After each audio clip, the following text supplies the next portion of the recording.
नमस्कार, एक बार फिर से मैं आप सभी के सामने उपस्थित हूँ बेहद महत्वपूर्ण टॉपिक के साथ। और आज हम बात करने वाले हैं 8वें वेतन आयोग के बारे में।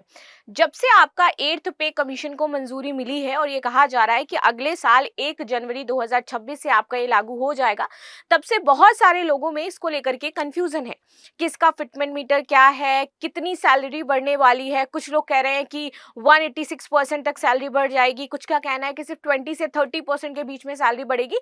तो एग्जैक्ट कितनी सैलरी आपकी बढ़ने वाली है, फिटमेंट मीटर ये कैसे मेजर किया जाता है और कैसे पता चलता है कि इससे आपकी कितनी कितनी सैलरी बढ़ सकती है, और एग्जैक्टली क्या चेंज होने वाला है 8वें वेतन आयोग के आने से, तो इन सभी के बारे में हम बात करेंगे। जितनी भी कंफ्यूजन अभी तक आप लोगों की थी कि कितनी सैलरी बढ़ने वाली है, क्या चीजें होने वाली हैं, ये सारी चीजें हम इसमें डिस्कस करने वाले हैं। सो वीडियो अंत तक जरूर देखिएगा। जितने भी गवर्नमेंट एम्प्लॉय हैं मुझे जरूर नीचे कमेंट कर देना भाई कि ये जो 8th पे कमीशन आया है इससे आप लोग कितने ज्यादा खुश हैं और आपको क्या लगता है कि इसमें और कुछ चेंज होना चाहिए या नहीं होना चाहिए, यानी कि आपका जो फिटमेंट मीटर है वो कितना होना चाहिए, जितना अभी दिया है उससे ज्यादा या कम, और बाकी आपको क्या लगता है कि ये जल्द से जल्द लागू हो सकता है या फिर इस बार फिर से कोई लॉलीपॉप आपको मिल रहा है। ठीक है, तो चलिए शुरू कर लेते हैं आज की क्लास। मेरा नाम है प्राची मिश्रा और संस्कृति IAS के इस प्लेटफॉर्म पर आप सभी का बहुत बहुत स्वागत है। सो जो कंफ्यूजन थी, तो ये जो कंफ्यूजन है आज मैं दूर करने वाली हूं। केंद्र सरकार ने पिछले महीने 8वें वेतन आयोग को मंजूरी दी थी। आप सभी को पता हो तो अभी तक आपका 2016 में आया था 7वां वेतन आयोग, उसके तहत अभी तक आप लोगों को सैलरी मिल रही थी। अब आपका आ गया है 8वां वेतन आयोग। ठीक है, तो ये तभी से अटकलें लगाई जा रही हैं कि 8वें वेतन आयोग में जो आपका फिटमेंट फैक्टर है वो क्या होगा और केंद्रीय कर्मचारियों की सैलरी में कितना इजाफा होगा। अच्छा, जब ये मैंने रिकॉर्ड किया था वीडियो सबसे पहले, जिस दिन आपका ये पास ही हुआ था उस दिन, तो मुझे तब भी बहुत सारे लोगों ने पूछा था कि फिटमेंट मीटर क्या रखा गया है, क्या चीजें रखी गई हैं, तो तब तक मैंने उसको कवर नहीं किया था। आज मैं पूरा एक एक चीज इसमें आपका कवर करने वाली हूँ। कुछ एक्सपर्ट्स का कहना है कि न्यूनतम मूल वेतन जो है उसमें 108 से आपकी 186% तक की वृद्धि आपको देखने को मिल सकती है। ये तक कहा जा रहा है कि 100% से ऊपर और 200% के आसपास आपको वृद्धि देखने को मिलेगी आपकी सैलरीज में। ठीक है, आगे आ जाते हैं। अगर 200% आपकी सैलरी बढ़ी तब तो बल्ले बल्ले भाई, फिर तो कोई दिक्कत ही नहीं है। वहीं पूर्व वित्त सचिव सुभाष चंद्र गर्ग ने एक इंटरव्यू था इनका, तो इन्होंने दावा किया था कि ये बढ़ोतरी आपकी मात्र 20 से 30% तक हो सकती है, क्योंकि केंद्र सरकार भी अपने ऊपर इतना बोझ नहीं डालेगी ना कि वो आपको 108 से 186 के आसपास जो परसेंट की बढ़ोतरी दे दे। तो इनका कहना था कि मात्र 20 से 30% आपकी सैलरी बढ़ने वाली है। चलो, इसमें देश के 1 करोड़ से अधिक केंद्रीय कर्मचारी और पेंशन भोगी उलझन में पड़ गए हैं कि आखिर सैलरी में इजाफा होना कितना है, क्योंकि बहुत ज्यादा कंफ्यूजन हो गया है। आइए समझते हैं कि असल में सैलरी बढ़ कितनी सकती है आपकी। क्या है 8वां वेतन आयोग? केंद्रीय कर्मचारी फिलहाल 7वें वेतन आयोग के तहत जो सैलरी पा रहे हैं वो आपकी 2016 में लागू है। हर वेतन आयोग के कर्मचारियों की सैलरी और पेंशन महंगाई के अनुसार आपकी संशोधित की जाती है, यानी कि क्या प्रेजेंट समय में आपका क्या महंगाई दर चल रही है, तो इसको देखते हुए आपकी सैलरीज जो है वो चेंज होती है और उसके अकॉर्डिंग आपका फिटमेंट फैक्टर जो है वो यहाँ पर गवर्नमेंट डिसाइड करती है। ऐसे में 8वें वेतन आयोग से सरकारी कर्मचारी सैलरी में भारी बढ़ोतरी की उम्मीद कर रहे हैं। रीजन ये है, भारी बढ़ोतरी इसलिए होनी चाहिए बिकॉज क्योंकि महंगाई उनके अकॉर्डिंग 2016 से अब के समय में डबल तिबल हो चुकी है, तो सैलरी भी उनकी उसी अकॉर्डिंग इंक्रीज होनी चाहिए।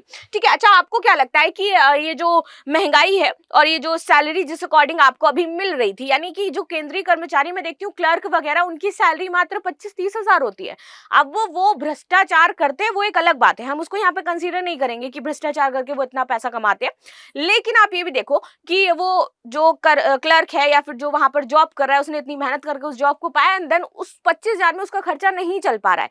तो कई बार ऐसा होता है कि हाँ लगता है कि हाँ हमारे पास जरूरतें ज्यादा है तो मुझे यहाँ पर करप्शन कर लेना चाहिए, पैसा ले लेना चाहिए, लेकिन एथिकली तौर पर देखा जाए तो ये सही नहीं है। अगर हम उसके परिवार के फैक्टर की बात करें और ये देखें कि हाँ उसके पास जरूरतें इतनी है, उसके बच्चे, फैमिली और रिस्पॉन्सिबिलिटी इतनी सारी है, तो हम ये कह सकते हैं कि चलो हाँ ठीक है गवर्नमेंट इतना पैसा नहीं दे रही इसलिए इसको ये कदम उठाना पड़ रहा है। लेकिन अब अगर गवर्नमेंट आपका 8वां वेतन आयोग ले आती है, आपकी सैलरी में ड्रास्टिक चेंज आएगा कि आपको अगर 25 मिल रहे हैं तो 50 मिलने लगेंगे, डबल आपकी सैलरी तुरंत हो जाएगी, तो मुझे लगता है शायद थोड़ा बहुत हमारा जो भ्रष्टाचार है उसमें भी हमें कमी देखने को मिल जाए, क्योंकि अभी तो लोग कहते हैं कि सैलरी हमें इतनी कम मिलती है। ठीक है, आगे आते हैं। पूर्व वित्त सचिव सुभाष चंद्र गर्ग ने एक इंटरव्यू में बताया कि सरकार 8वें वेतन आयोग में 1.92 से 2.8 के बीच आपका फिटमेंट फैक्टर को मंजूरी दे सकती है। तो ये मान के चलो कि इतना आपका फिटमेंट फैक्टर होने वाला है। अब फिटमेंट फैक्टर आपकी सैलरी को कैसे कम एंड ज्यादा करता है, तो इस पर भी देखेंगे। हालांकि NCJMC national council joint consultative machinery के सचिव हैं शिव गोपाल मिश्रा, इन्होंने कहा कि फिटमेंट फैक्टर आपका 2.86 होना चाहिए। फिटमेंट फैक्टर एक गुणांक होता है जिससे ये पता चलता है कि न्यूनतम मूल वेतन में कितने गुना अधिक इजाफा हो सकता है। और ये इजाफा निकाला कैसे जाता है, तो देखो ऐसे निकालते हैं। अगर हम जनवरी 2026 में 8वें वेतन आयोग को लागू माने तो उस समय महंगाई भत्ता आपका लगभग 60% होना चाहिए जो डीए आपको मिल रहा है। ऐसा बताया जा रहा है, इतना अनुमान लगाया जाए कि इतना होना ही होना चाहिए। मौजूदा न्यूनतम वेतन 7वें आयोग के तहत 18,000 है और डीए जोड़ने के बाद ये आपका 28,800 हो जाता है। इतना केंद्रीय कर्मचारियों को न्यूनतम वेतन मिलता ही मिलता है। आगे आते हैं। अब देखो, अगर फिटमेंट फैक्टर गवर्नमेंट आपका 1.92 रखती है, देन आपका जो नया न्यूनतम वेतन है वो हो सकता है 34,560, जिसमें आपकी करीबन 20% की बढ़ोतरी बताई जा रही है। तो यहाँ पर कहीं भी 108 और 186 आपको देखने को मिला, जो अभी कहा जा रहा है कि शायद आपका फिटमेंट फैक्टर 192 हो सकता है अगर गवर्नमेंट रखती है 1.92। अब आते हैं, अगर फिटमेंट फैक्टर गवर्नमेंट 2.08 डिसाइड करती है, देन आपका जो गुणांक निकल करके आएगा 37,440, जो ये बताता है तकरीबन 30% की आपकी सैलरी में बढ़ोतरी होगी। अब गवर्नमेंट अगर इसको 2.86 फिटमेंट फैक्टर कर देती है तो आपका जो न्यूनतम वेतन है वो हो जाएगा 51,480 के करीब, जो कि आपका 80% बढ़ोतरी दर्ज करवा रहा है। आगे आते हैं। अब ये जो 108, 102 और 186 की वृद्धि बता रहे थे वो कैसे है, देखो अगर डीए को अलग करें तो सैलरी की बढ़ोतरी में इतना ही इजाफा आपको देखने को मिलेगा। 1.92 फिटमेंट फैक्टर पर 92% आपकी सैलरी बढ़ेगी, 2.8 फिटमेंट फैक्टर पर 108% बढ़ जाएगी और 2.86 फिटमेंट फैक्टर पर आपकी 1.186% सैलरी आपकी इंक्रीज हो जाएगी। इसका मतलब ये है कि 8वां वेतन आयोग लागू होने के बाद सैलरी में 20 से 30% की बढ़ोतरी होने की संभावना ज्यादा हमें दिखाई दे रही है।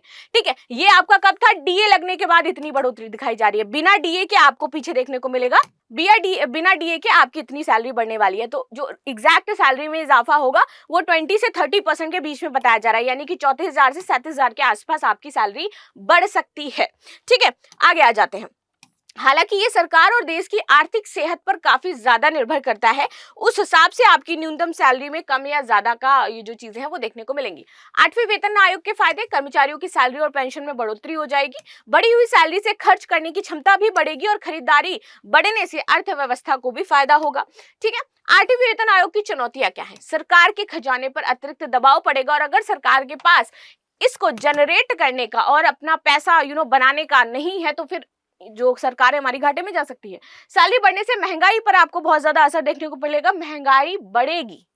हमेशा आप देखो कि अगर गवर्नमेंट रेपो रेट बढ़ाती है, उसके पीछे का रीजन क्या होता है कि महंगाई को कम किया जा सके, क्योंकि मार्केट में तरलता बढ़ जाती है, इन्फ्लेशन होने के चांसेस रहते हैं। अब अगर लोगों के पास ज्यादा पैसा आएगा, लोग ज्यादा पैसा खर्च करेंगे तो प्रोडक्ट की जो वैल्यू है मार्केट में आपको ज्यादा बढ़ती हुई देखने को मिलेंगी, यानी कि महंगाई बढ़ सकती है 8वां वेतन आयोग आने से।